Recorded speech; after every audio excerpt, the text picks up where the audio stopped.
నమస్తే అండి, welcome to Ramya kitchen. ఇవాళ నేను చూపించబోయేది బెండకాయ పుల్లగూర అండి. కావలసినవి పచ్చిమిర్చి, టమోటాలు, ఉల్లిపాయలు, జీలకర్ర, ఆవాలు, చింతపండు, కొత్తిమీర, బెండకాయలు అండి. ఇప్పుడు ముందుగా నేను పోపు పెట్టేస్తానండి. 2 చెంచాలు నూనె వేస్తున్నాను. పోపుకి నూనె బాగా వేడెక్కిపోయింది. ముందుగా ఆవాలు, జీలకర్ర వేస్తున్నానండి.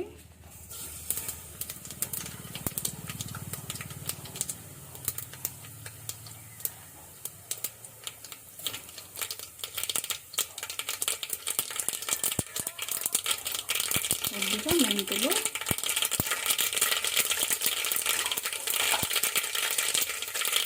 ఇప్పుడు ఉల్లిపాయలు వేస్తున్నాను.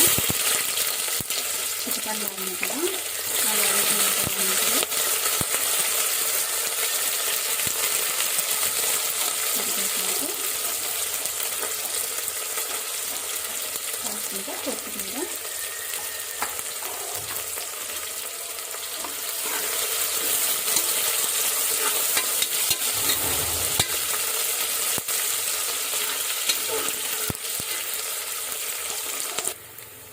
ఎండుమిర్చి,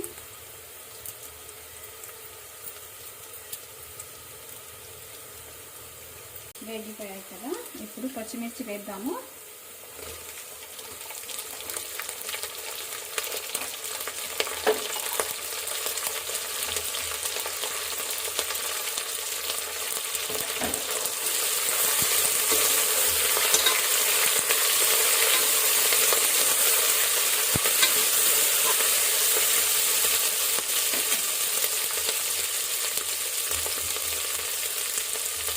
పసుపు,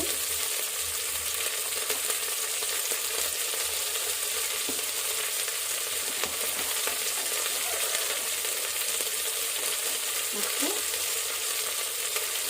ఇందులో వేగనిద్దాము. పచ్చిమిర్చి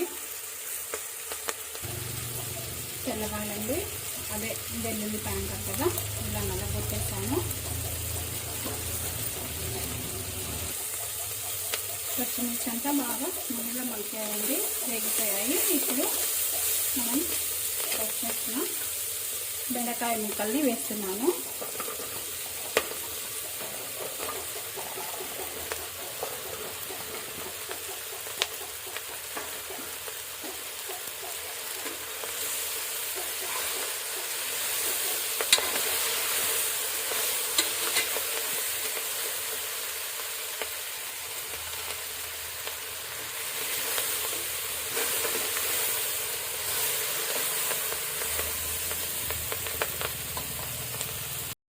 బెండకాయ అంటే చాలా మందికి ఇష్టం ఉండదండి, ఎందుకంటే జిగురు వస్తుంది అనుకుంటా, అందుకనేసి ఇష్టపడలేము.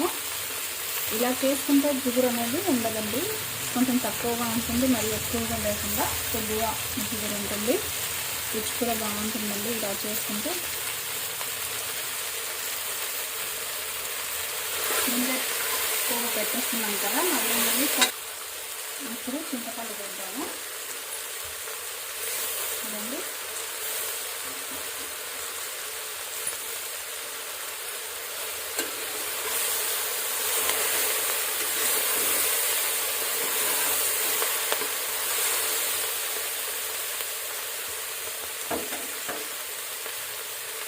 టమాటా ముక్కలు,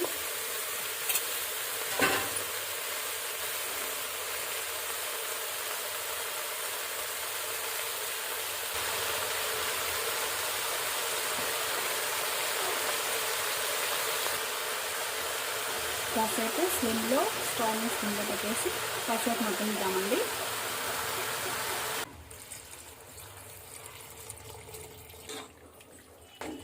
చూడండి, ఇది నీళ్ళు ఈ మాత్రం అయితే సరిపోతుంది నాకు.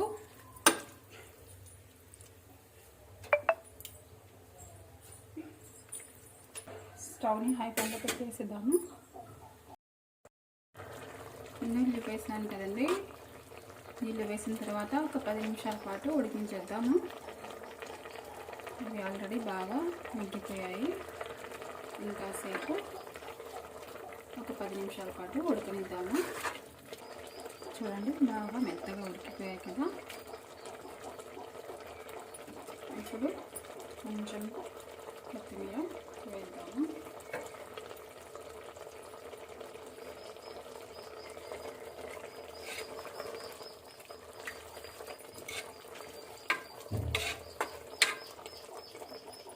ఒక 2 నిమిషాలు ఉంచుతాము. ఫ్రెండ్స్ బాగా ఉడికిపోయాయి మెత్తగా. ఇప్పుడు పప్పు గుత్తితో వేయించుకోవాలి. చూడండి ఇలా పప్పు గుత్తితో వేయించేసేయాలండి.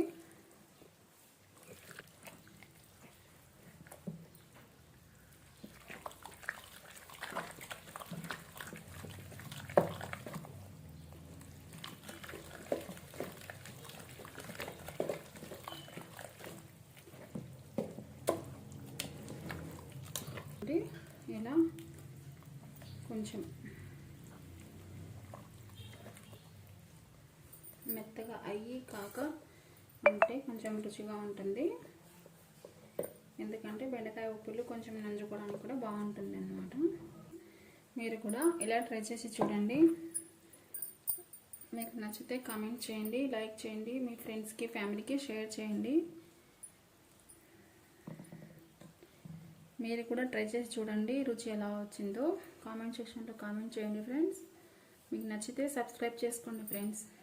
పులిహోర ఇంకా బెండకాయ పులిహోర మళ్ళీ పోపు పెట్టాల్సిన అవసరం లేదండి. ఇలాగనే డైరెక్ట్గా మనం అన్నంలోకి వేసుకొని తినచ్చు.